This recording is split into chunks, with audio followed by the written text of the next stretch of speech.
Hey, Scott here from whattype.com, and in this video I'm going to talk about extroverted intuition, also known as NE for short, which stands for intuition extroverted. Extroverted intuition is a perceiving function that focuses on possibilities in the external world, and it compels people to explore ideas, patterns, and connections. Extroverted intuition is most prevalent and most pronounced in ENTPs and ENFPs who use extroverted intuition as their primary function. Extroverted intuition is also prevalent in INTPs and INFPs who use it as their auxiliary function or their co-pilot. Let's take a look at how extroverted intuition shows up and what it does with some video examples. Like intuitive judgers who use introverted intuition as their primary or auxiliary function, intuitive perceivers who use extroverted intuition as their primary or auxiliary will tend to feel different from other people. And as often the case, they are different from other people, certainly compared to sensors. What goes on in the brain of an intuitive perceiver is certainly unique. One characteristic of extroverted intuition is that it tends to make predictions. Intuitive perceivers, and especially extroverted intuitive perceivers, will tend to do things like predict what someone's going to say before they finish saying it, and predict how a movie is going to turn out in the middle of it.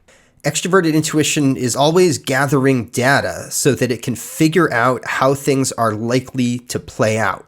They typically have a distaste for the mundane and the predictable, and are essentially looking to avoid that, and will tend to go more often in the direction of novelty and even absurdity. When intuitive perceivers find themselves in unique or unusual situations where they don't know how things are going to play out, when they actually do see them play out, it actually makes their intuition sharper. It gives them more data to go on. One place where you might see evidence of this is in comedy. There are many extroverted intuitive perceivers who are well-known comedians, and some such as Norm Macdonald and Jim Carrey, for example, will throw themselves headfirst into absurd situations and do things that are very unexpected, and they've learned to do this at a very high level. I'm a fan of comedy myself, and I've been in the room for a couple performances that come to mind. One from a comedian named Duncan Trussell, and one from a comedian named Bob Zamuda, who was the manager of Andy Kaufman and who was playing a character called Tony Clifton.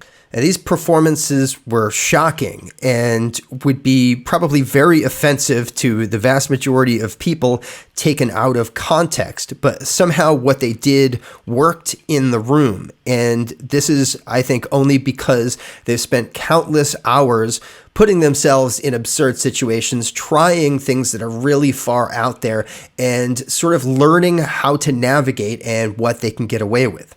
Another characteristic trait of extroverted intuition, which can be very useful for creativity, is that extroverted intuition tends to put unusual things together. It tends to find unusual connections that most other people would not see. Dr. Dario Nardi, who's pioneered EEG research in the Myers-briggs field, noticed that extroverted intuitive perceivers will often process input in unique ways. That regions of the brain that are not usually associated with each other will fire together in a sort of circuit and produce unusual and interesting results. This produces a phenomena that he calls trans-contextual thinking. One of the ways that this might show up is assigning human traits to objects in interesting and unusual ways. This is something you might see in creative works from intuitive perceivers. Here's a great example from musician Tom Waits in his song "The Piano Has Been Drinking." The piano has been drinking. My necktie is asleep. And the combo went back to New York. Jukebox been busted for several weeks. 'Cause the carpet needs a haircut. And the spotlight looks like a prison break. And the telephone's out of cigarettes. And the balcony is on the make. One way to distinguish between introverted intuition and extroverted intuition is that extroverted intuition tends to be more resilient to distractions and can even feed on them.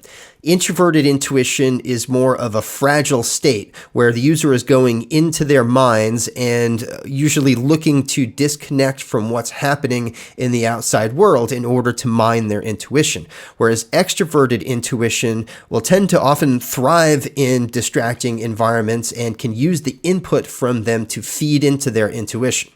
Finally, extroverted intuition is a very energy-intensive function. This being the case, users who find themselves in prolonged, stimulating situations and experiences will tend to need a good amount of downtime in order to recharge. And again, this contrasts with introverted intuition, which is a more energy-efficient process to use. All right, that does it for now. If you're watching this because you're trying to figure out if you use extroverted intuition and you're trying to settle on your type, I'd like to tell you about Myers-briggs type readings that I do.